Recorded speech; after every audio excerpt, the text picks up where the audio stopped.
Everybody okay with recording and posting this to a public access YouTube channel? Everybody okay? Yes. Okay. Anyhow, I asked George to do last week, and I talked to him briefly since I got back from Rockport, where I was fishing, by the way, Mr. Wilkerson. Doing really, oh, I was going to show you a picture of my fish. Yeah, let's see the fish. This is something you really want to spend your time today looking at. And we don't want to see the Google downloaded image. There is, in Texas, we have these things. I started to do that. That's funny, you're getting to know me. In Texas, we have these things called speckled trout, and they have to be 15 inches long even to keep them. So the one on my right is right at 15 inches, which will tell you how big the one on the left, well, actually, it looks like on my right, that's the big one. Wow. About a 20-incher, yeah. Nice. Wow, very nice. Yeah, it was very cool. And did y'all notice my attire? Let me see if I can get it up here. Yeah, what kind of, you got like a... Cool bar, baby, cool bar. I got the hood. The guy who was taking the picture, I had it up over here like this with my hat, with the hood, with the sunglasses. He said, no, you got to take this down. I don't know if we'll know who it is. It'll be back to that let's Photoshop. You did better than I did. I went fishing. I've never fished, right? And so I went fishing for the first time in Corpus. When did we go? 2 weeks ago, right? It's a pretty good place to fish. Yeah, it was fun. So my partner takes me down there. He's like, we're going to teach you how to fish. So the whole family goes, right? His parents go, and they're like, we're going to teach this crazy kid how to fish. Yeah. And after like trying to figuring out how to swing it without hooking everyone else that was on the pier, right? It's a good idea. Yeah, you're unpopular until you know that. Exactly. Yeah, exactly. So that took a few tries, and I got that down. I was like, all right, at least I know how to cast now. And by the end of it, I think I caught, I forget what kind of fish they told me it was, but I think he might have fit in the palm of my hand. So, that was all I caught. That's okay. How long were you out? And, Michael caught a crab that we threw back too. That was our big catching for the day, but we had fun. Wait. What time of the day was it? Well, that was part of it. We went too late because we didn't get fishing license in advance, so we had to wait for Academy to open at 9 a.m. get the fishing license. So it was like 10 by the time we got out there. Oh, no. You're going to hate yourself now. You can get fishing license online. Oh, you can? No, we didn't know that. See, that's what happens when the man in charge is 82 years old. We just go to Academy. You can get them online. And don't go fishing at 10 o'clock. Yeah. Because we all knew that, but they were like, we're going to take you out so you learn how to cast. Well, you know what, man? We're going to have to go sometime. You live here in Houston. I'll take you down to Surfside, and we'll wade fish. You know what that is? I've seen it. I saw it. Wade out into the water and you fish into the surf. Or we can run the jetties or something. We get a bunch of folks a little bit later when it's, safe and everything. Did you read that the last 2 days here we have record-breaking coronavirus admissions to the hospital? Isn't that great? I knew that was what was going to happen. What are people think? Do they think? Right. It reminds me so much of how the culture, approaches substance use disorder. It's like it just refuses to believe that thing really exists, that it really will happen, and it can happen to anybody, and some people more apt to than others, depending on age, genetics, etc.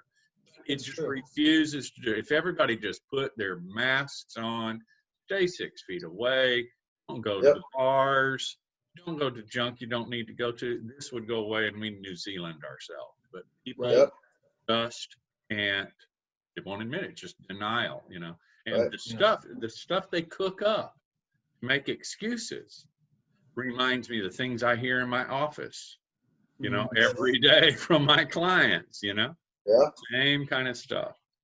Well, I'm not kidding. And when it cools a little bit, as far as the coronavirus thing, we'll go do that. I'd love to. Yeah, and I'll actually catch. You'll really have a probably much better chance of catching fish. Not that they don't know what they're doing, but we'll just go at a good time. We'll have to wake up early in the morning. All right, I'm good. Let's do it. All right. I'll get a big cup of coffee and be ready to go. Yeah, like a mug. I get these huge mugs. Too. Well, listen, what I had kind of on my mind today was talking about, I wanted to check and see how things went last week. So I'm going to shut up now and let you guys tell me what was covered last week and what you thought about it, and where you went with it. Were you there? No. This is my So, first. I was in a 3-week training, so I'm just now getting back. we were talking about marketing, and we went over like discussing what the population would we be serving. What we went over ethics along with marketing. We kind of like George kind of took us down this loop-de-loop, which actually was really cool. We got a lot out of it, but when we went into ethics, we were talking about hiring, when you hire a clinician, or when when you're looking for people that are going to work in your APG, what's the best way. And the most profound thing that I caught on to was because you have a situation where you're dealing with teens and addiction. You can't be like you obviously have to have boundaries, and you have to have structures. So but you also have to be able to be relaxed. And like these are teens that you're dealing with, and so it's not every one of them are going to fit the script, right? So he says it's better to find a clinician that has boundaries, that's willing to learn how to be retrained and to back off, than a clinician that doesn't have any boundaries at all. Because who is a team going to respect? Someone who holds their ground, or someone who's like lets them walk on? Oh yeah, no, that's not a problem. Teens are going to, they're not going to like the answer from the person that's being strict and has boundaries, but they're going to respect them. So that was pretty profound. But yeah, we talked about in ethics, we talked about hiring talent-based people that are obviously are going to be safe with the kids and stuff like that. But the marketing, we talked some on the population we're going to serve, and kind of went over that. And so yeah, it was a mishmash of stuff, but it was good. You're muted. Are any questions or anything come out of since that? Did anything come along that you thought of, or a real life situation pop up that? Well, Michelle has actually been in contact with George. George gave us his email, and we were she's getting some information from him on what was she? There was something that they were going to share, and I forget. Her and him. I kind of check out when she starts talking. And you know what I mean? Remember, we're recording this. We're recording this. I mean, I just sit there and I start writing down my notes, and I know. I got it. Yeah, whatever. Yeah, but they've been emailing back and forth about some information. So I would rather Michelle answer that. Yeah. 'Cause I know there was some information Michelle was needing that he had mentioned. So there are some questions, but they're in contact about that. Good. Well, what I kind of wanted to go through today, and I'm sort of sorry we don't have all the other people here, and I don't know exactly what's going on. I didn't really get any answers or anything. You obviously got the email with the address and everything, but I didn't get any feedback, and almost always people let me know they're not going to be there, but I don't know, whatever. It doesn't make any difference. I mean, I know people have things to do. But what I'm going through in my mind, well, since it's recorded, they can always access it later, okay? Along the lines of ethics and hiring and marketing, one of the things we talked about in our previous sessions was how important the group is, and letting other people know about the opportunity for sobriety and recovery through your APG. There is one of the most important things is for there to be success. When there's success, people talk to other folks, and there's not. So to some degree, although it's not enough, you hear all the time, invent a better mousetrap in the world will beat a path to your door. That's totally not true. you can invent a better mousetrap, and unless you can get it out there and get past whatever resistance there is to the information, don't expect anybody, because they ain't coming. There's an old story. I think that aspirin was around for 200 years, and still there were docs out there putting leeches and stuff on people at times. You know, it just takes time. And this is the classic case of that. So what we do have on our side is that there are people out there who are hurting behind this disease, and it will prompt them to seek help. The trick is to make sure that when they seek help, they find somebody who has experience and access and knows how to access the APG. That means the APG has to be working well also. It kind of all works together, all right? So I thought it's kind of a pivot. I thought it might be helpful to go ahead and talk about, you mentioned boundaries of staff, boundaries of counselors, etc. Well, there are also boundaries that usually what we find in treating substance use disorder is the family has some boundary issues that have arisen. They don't know it. They're just doing the best they can. But in order to get someone to take part in recovery, they actually have to learn their job, not only how not to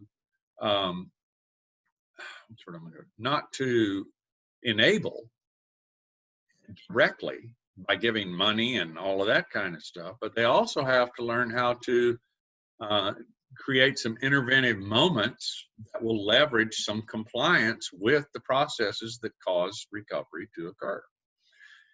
Everybody says, and what I will tell, I'll just be blunt, the alternative peer group program flies straight in the face of misunderstanding of you can't help someone unless they want help. All right. I straight in the face, because we do it, and historically that was the big wow in the 70s, because as all these kids were starting to get high and everything, all the old salts in AA and NA and treatment, why, you can't get that boy sober, he hadn't heard enough. You know, that was a Texas accent, by the way. That's where I was, you know. And he hadn't heard, nobody gets sober unless they want to. Well, that's not true. I am living proof of it, and I'm only one of thousands and thousands and thousands. Alternative peer group programs all the time pull off helping someone go into recovery who initially doesn't want to, and several times during the period decides they don't want to, very probably, all right? So that's just a misunderstanding that's been corrected with the alternative peer group approach. Now, what's that got to do with marketing? Well, one, you are up against a lot of misunderstanding out in the community about what it takes to get sober. You can't help somebody unless they want help is a widespread myth that will stand in your way. So you've got to have something to help you get past that. All right? You're working on your mission statement and those kind of things. And marketing doesn't end, or marketing or community resource doesn't end with the phone call that you get from the client. It actually begins stage 2 at that point, because you're not only marketing wanting people to use your program, you're marketing within the program wanting people to stay in the program and get well. You know, part of what goes on in the groups is sharing successes to help people move along and rephrasing terms and processes of recovery in a different words or different language maybe than your staff might get through. In education theory, the facts are, and it's not even theory, in education science, facts are that different people learn different ways. Some learn by reading, some learn by talking, some learn by seeing movies, some people, some learn by writing, all of that. One of the big failures in our education system is we don't make arrangements for that. One of the things I hope happens in all of this pandemic thing is we take more advantage of what the machine we've got in front of us so we can administer to those different ways of learning. But we may well have some absolute geniuses that could have solved all sorts of world problems, but because they didn't learn well sitting in a desk watching a teacher lecture while they wrote on a blackboard, would have learned better if they'd have been writing themselves or in a discussion group or watching a movie or something like that. But we had made them sit there because that's the way my mama did it. Well, the relevance here is that's some of the same stuff we do in treatment. Very much so. We have known for almost 20 years that stabilization with this disease requires 18 months to 4 years. Some people say 5. We know it doesn't stabilize in 30, 60, 90 days. It does not. We know that have we shifted our approach on a cultural basis to treating this disease to things that are 18 months to 4 years? No, we have not, except for a few elements. APGs are one of them, and there are not very many others, by the way. So in the marketing sense, these truths, we have to figure out how to get across the clientele. It's one thing for me to know it. It's another thing for them to know it and know it enough to comply with some of the treatment suggestions so it works, okay? So we need to not make some of the same mistakes. Because we're not doing 30, 60, 90 days, because we're doing 18 months to 4 years, we better get good at this. Because John Q 30-day residential program can afford for folks to go, I don't get it, you know, and they walk out and they become part of the 75% people who don't make it go in that direction, you know. But our folks, we don't want them to walk out. We want them to stay. So there's external marketing and then there's internal marketing. And internal marketing is not about Lifeway or Life Giving Life or, you know, program names. It's about program process. And the marketing centers on a lot of things.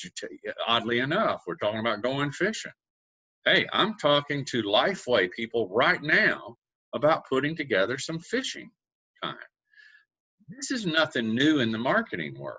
You know, if you're selling condos, you like to get people together for lunches and, you know, those kind of things. You do that so people can relate and they can hear things, your message, you know, that kind of thing. We want to make sure that inside you have it too. Now that gets us back to ethics, all right? Again, I'm not talking about marketing the program. I'm talking about marketing the program's program, what's being done, you know. And you better have somebody in your hiring that is good. Your people need to be good at, quote, carrying the message. You understand what I'm saying? They have to be good at it. And when we get into talent, you got the deliverer of the message, you got the receiver of the message. If you haven't picked somebody that matches, that their style matches there, it ain't going to happen. And if that doesn't happen, you're not going to have any successes. And if you don't have any successes, you're not going to have any clients. You know, it's just pretty much that simple. On the ethics side, however, you have to, how do I say this? You have to be very careful, you know, with those boundaries. And for example, you don't want to take a bunch of 16-year-olds to a strip joint because they'll think you're cool. You know, that's an unethical thing. You might want to take them fishing because it's cool. You know, then they'll like that. You don't want to mix. You don't want to mix your group. You want to be very careful in mixing your groups age-wise, because you get an 18-year-old boy with a 16-year-old girl and they have a good time, you got an ethical issue right there that you put them together, and it can easily become a legal issue too, by the way. And you want to avoid those things. That's why, as for a long time, the law was different in the 70s, and these issues weren't the same. Chances of getting sued and those kind of things didn't happen so much around this. So younger group was 13 to 18 years old, and older group was 18 to 25. Well, along about 1985, we went, no. Younger group is going to be 13 to 17, and older group is going to be 18 to 25, because that kept intermingling and the possibility for, sexual situations to arise that could be harmful to everybody. And actually, there's some marketing elements in that. That's part of it. So, John, go ahead, please. I didn't mean to cut you off, but just real quick. So, question: a lot of seniors are 18 years old. I know. Does that mean they have to hit the road at 18? Is that in the programs that I have run? That's what we did. Okay. At 8, not hit the road. That's where our older group. Yeah, you go to older group. All right. Go to the older group. That's right. You hit the road. Go to the older group. Yeah. And that's how older group came to exist initially. Meehan and Charlie and those early guys, they were hanging out with a bunch of adolescents, and the adolescents got a little older, and they went, we got to do something, and so they created the older group, Right. and then they got a little older, and we created the others group, the over the hillers, the over 25-year-old, and that's where it came from. But yeah, some of these things, but that's I'll tell you a good point. Some of these things are not fun. They're not, some of it, you've got conflicting values. You got 18-year-olds, but that's part of our culture that's doing this. It's not us. No, yeah. An 18-year-old boy is under the gun, and he's running around, and you and I both know there can be some 16 and 17-year-old and 15-year-old girls. They're going to take him down, and his abilities to say no are very, very tiny. All right. So who's set up here? It's not fair to him. It's not fair to the girls. It's not fair to the program. It's not fair to the family. So you have to choose. It's not a fun choice, but it's a choice that's important, and it reflects to marketing. Gotcha. You need to be able to say, this is what we do, and this is why we do it. Marketing begins with the program, with what we do at the second stage of it begins at the first appointment. One of the things you want to get down is an ability to bring the family in and explain to them solidly about the disease itself, begin their education, listen to what their case is. Give them a chance to listen. There's 2 reasons for that. You need the information, although after a while the stories all fall into about 4 different categories. And you've heard them all. They get 5 words into it, and you could almost write the rest of it. But it doesn't make any difference. They need a chance to say it, and you may hear some things that don't match, with the category. So you need to listen, but those 2 things need to happen. But also you need to start educating them to the disease and why alternative peer groups work. There is research out there. There's statistics out there that you can pull up, and it helps, not with, again, because of learning styles and those kind of things, not with every parent. One of the things that I wish I had done a better job with was this learning style thing. I should have had, instead of me doing all of those strategy appointments face-to-face, human-to-human, me talking, them listening, them talking, me listening, I should have had a lot more videos. There were a lot of things I should have produced and put out there to help those folks that learn better in other ways. There is curriculum out there to help those who need to write. Those things you see where there's a question and they have to write the answer. When was the last time you blah, blah, blah, blah, blah. And there are people who they don't learn unless they write that. So don't not use those just because you're not comfortable with them. And this is a part of marketing. In that first appointment, going back to, we're beginning to do marketing and the program of the program's program.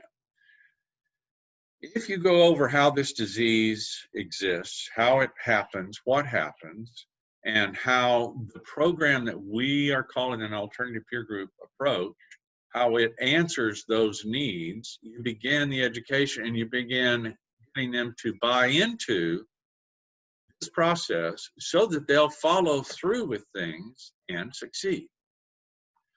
So getting all that down, having your cards ready, you know, and they're nice and all that, do as much as you can. Of course, there's always stuff, like I just said, there are all sorts of things that I lament that I didn't do and didn't get done, and I'm still not getting done, still working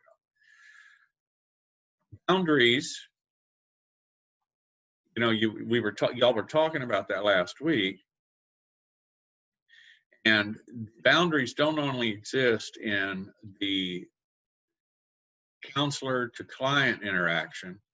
You have to start building, and it's part of marketing also, you have to start giving the family help in building boundaries between them on how they're going, the new movements to make and things to do. You remember the house rules?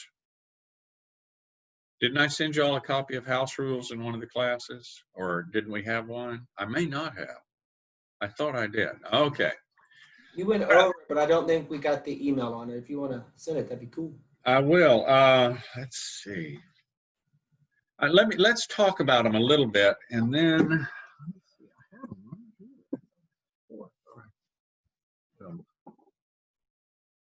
And this is just an example. It was one of the in the very first days. We talked about. Let me give you a little history real quick.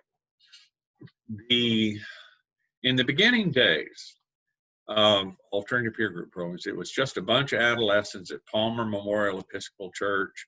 They were all just, yee-haw, let's all just stay sober. And there were no rules.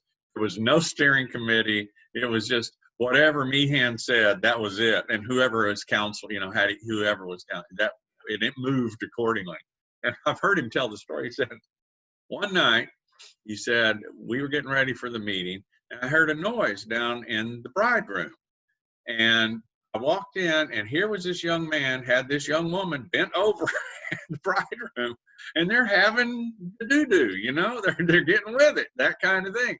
He goes, I got to get some sort of structure here, you know. So that was the beginning of the first steering committee. He said, I cannot be in all places of this church at this time. There were probably 40 kids, you know, at that point. It's just him running around. I can't do that. So he started putting together the steering committee, all right? Then parents started coming in, and they'd go, well, what are the rules? And that's when he and others, they started talking about, well, first of all, you got to realize you don't have a 5-year-old. You can't say, do this, do that, do this, do that, do this. And they go, okay. You got a 17-year-old, and you'll be lucky if they listen to 6 rules, you know. And they started up with this example of, you don't have a machine gun, you've got a 6-shooter. So you better pick your rules carefully, and you better, you know, make them important. And so typically you'd always move towards trying to stay towards 6, just a few. And there's no research or anything like that. This is, you know, just kind of developed. And it got pretty simple. In this process of simplifying these house rules, and for a while they called them shots, 6 shots and consequences. You know, if you do this, this is what's going to happen. We're telling you up front. Then with time, folks learned, wait a minute, we need to keep power in the hands of the family if they're plugged into feedback from family sponsors and counselors, so that we don't get trapped in some situation where some young person breaks a rule, everybody's going, yeah, but you need another shot, you know, it needs to be extended. You don't need to lower or there might be extraneous circumstances. Let's say oftentimes the first rule is you get loaded, you go to treatment. Okay, that's the first rule. That kind of lets us know you need to go to residential. Well, there are people who can't pay for residential. Residential is unlikely. Anything that's positive is unlikely. So you got to have some movement in those kind of things. Or the person has 90 days sober, some old girlfriend comes in, bang, he gets high. But he's able to pull up, calls his sponsor, everything's good. Well, you don't want to have to send him to residential, right? And so you have to put in a qualifier that leaves some room in the consequences. Those six rules, or 6 or 7 rules, however many rules, are part of the marketing process, because that starts to give the family structure in approaching the disease. It's very, very important. My first appointments, I call them strategy appointments. And I immediately start teaching families, this is, you hear about a war against drugs or a war against cancer or a war against this. This is like being in a war. And I start trying to help them organize their thinking. There is strategy, plan, there are tactics, there are logistics, all sorts of things. And you need to actually think this through and organize. The reason why I'm taking you through this is this the kind of stuff that brings them home to some successes. And it actually is, if you don't do that ethically, you got a problem.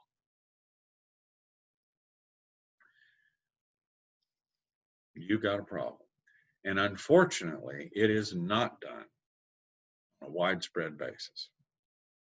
In alternative peer group programs, it should be done. And it should be done really, really well. Now, there are good programs that do it, but it's not always the way, at one night a week, you come into an education session. Well, that's a good thing, but it may take more. It probably will take more. The research says it takes more, There's also timing to things. When do you drag the kid and the family into the same room? Well, if you bring them in when insurance will pay for it in the first 30 days in residential, get ready for just a cut and tear session. And nobody's going to get anything out of it. If you got the longer strain, you got 18 months to 4 years, you wait until everybody gets some tools, bring them in, start cleaning some things up,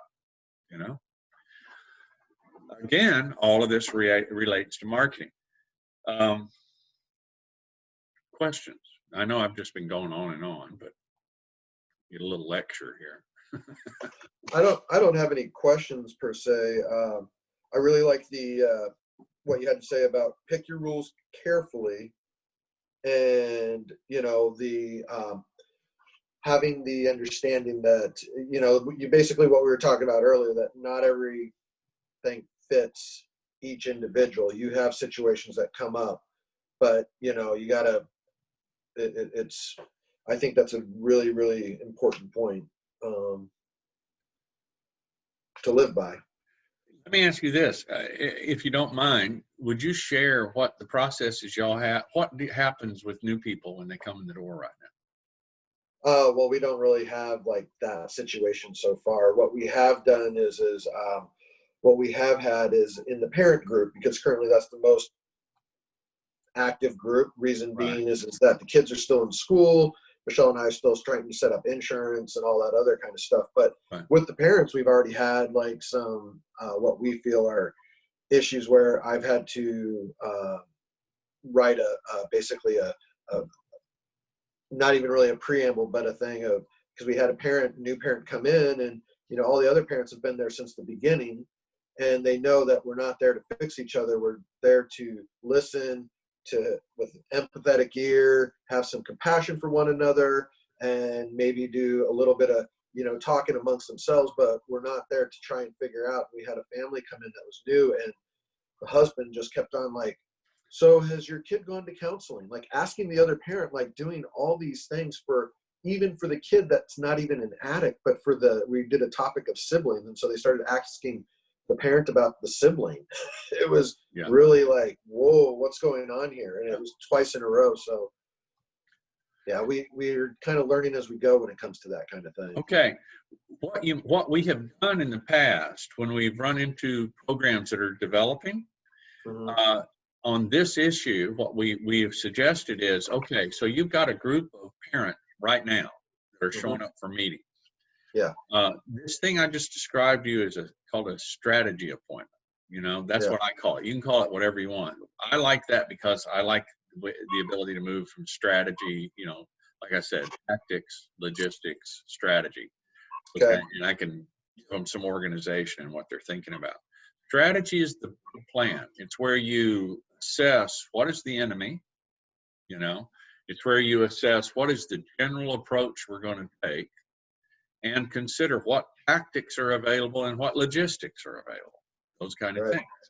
Now, you may pick another model, something to help them start organizing what they're thinking about this disease. Remember what we said, that you've got people still in this group, I do, we all do, that are walking around and are still struggling with, but I thought he was supposed to want to do this. Right. You know? They struggle with it all the time. So what developing programs I've seen do that are already down the road on some things is, okay, you institute, guys, we're going to start calling you in and doing a strategy appointment. So we can kind of all get on, when we're saying things, we can use terms, everybody knows what's going on, you know, what we're talking about and those kind of things. It'll serve two purposes for you. And it all has to do with ethics, you know, and marketing and healing, all of that. One of the things is it'll help you learn more about them. It'll help you strengthen your relationship with them.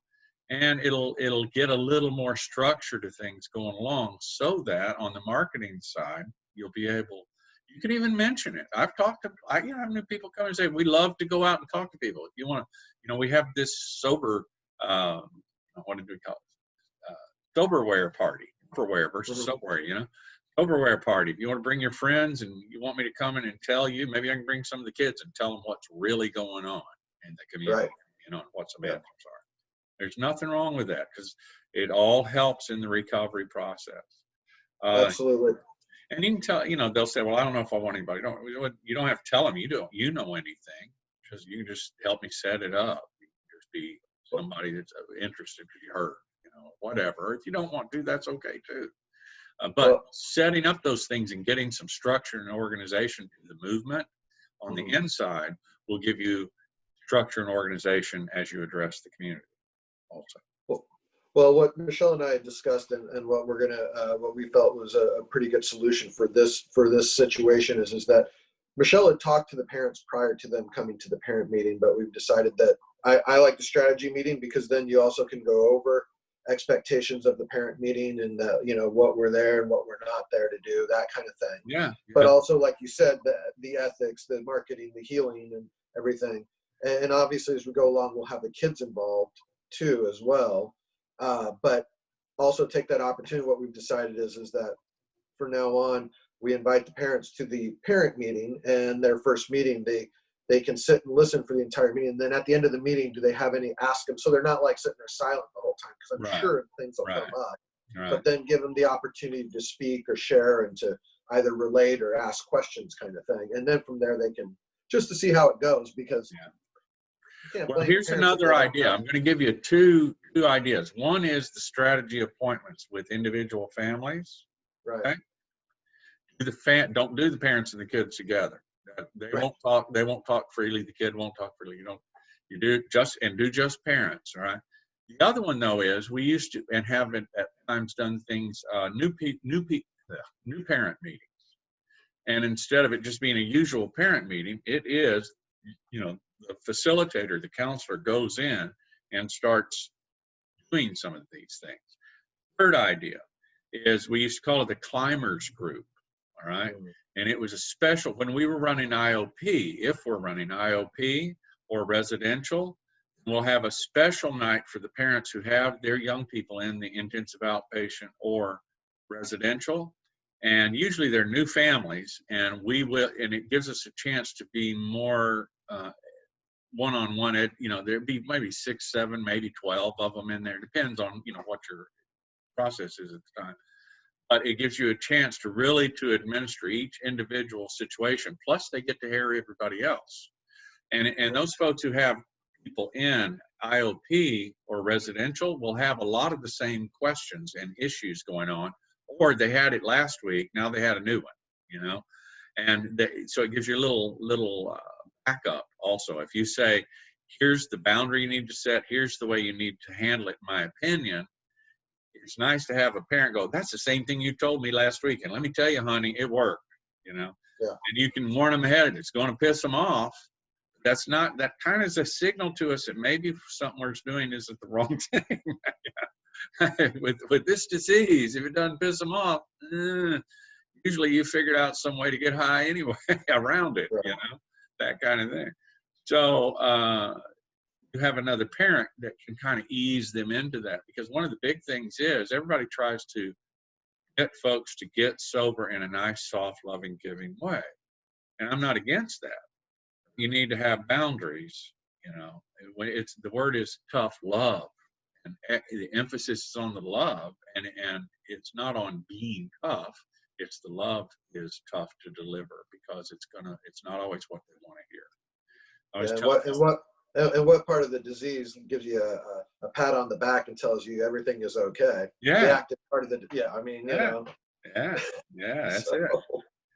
it. So there's three, you've got individual appointments. You can bring in some of the new people, some of the people already, and do those.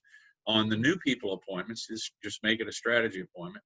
You can have the climbers group for folks who are in some sort of initial stage of recovery or an interventive element like IOP or residential. And then there is another one, and that is, and we always do these before people graduate. And it's a group, we come back around and do kind of another climbers group, but it's a getting ready. When I say graduate, like I said, that we look for about 6 different signs, behaviors, and let us know that people have probably stabilized. Have I gone over those with you yet? No. About a year sober. We look for at least a year of abstinence because of the neurological issues around how long it takes for the neurology to heal, average-wise. So a minimum of 12 months. We look for and these are other people besides the counselor attesting to these things. And if I forget one, it's because I'm 69 years old, goofy. But one of them is that amount of time sober. 2, that their sponsor says that they've got their dating lives in order. One of the main paths to relapse is dating and finding out how to, work a program and grow and deal with the fact that I have this disease, and at the same time date. Sponsor attests to that, and their family, or sponsor attests to that their family issues are all worked out. That has gotten settled. Sometimes you have a family that's so dysfunctional, there's no way, you can't say, oh, everybody's great. What you can say, though, is the person who's using has got it in a perspective that isn't going to tear his ass off. Pardon the French, Third thing, or fourth thing, is that they have worked through the steps. Their sponsor says they have worked through the steps. Fifth thing is that their sponsor, usually we ask for an employer or a teacher, but if not possible because of anonymity, then a sponsor attests to the fact that they've got at least, and this is a little odd, but this is what we found, at least 30 or 60 to 60 days of gainful full-time employment, full-time school, or part of each. Now, the gainful is a massively important word in that. Mm-hmm. Gainful means they're not just doing it, they're doing it. You know what I mean? Right. They're engaged, they're happening. And then finally, that they have started to give back. Their sponsor attested they're giving back in some organized, ongoing way. And when all of those things, and they sound so simple, I always tell parents, I said, this is all we're asking them. And they look at them and go, oh my God. I'm like, hey, what are we talking about here? This is not any big deal. You guys, if I asked you to do it, you could walk out and have it done in a week, except for that year. They went, yeah, we could. I said, well, this ought to tell you how serious this disease is. They can't do these 6 simple things. You know, it should tell you just how serious this is. So that's one of the other, and when we get towards folks having those 6 things done, and we're ready to, you know, discharge them, is what it is. It's discharging. We call it awakening. You know, we have a big ceremony and everybody's there and all these kind of things. But when we get up on that, those 6 things are done. Now, when we get close to it, we gather all the parents together again and make them go through 6 nights. We refresh their memory of all the bottom lines to all this around this stuff, so that as the discharge happens, they are tagged back up. Another thing I always ask families to do, I tell them, I said, what I want you to do, the next appointment you have with me, is bring a notebook that you're going to keep forever. Because something may happen in 10 years, and you may need to pull it down from the back of the closet and refresh your memory of what we're doing, why, and how. Okay. All right. I know we're out of time. I hope I haven't talked too much today. I will send you guys those house rules. Nice. You can take Please. a look at them, and they'll give you an idea. Good. We're not going to have a session next week, and then the next week is the conference. So, you know, the reason why we're not going to have one next week, we're getting ready to be inundated with stuff all week long during the conference. And we'll start back right after the conference around there. Okay. All right. That works. I love you guys. Thank you. Thank you. I hope it We'll helps. We'll see you at the conference. All right. Fishing.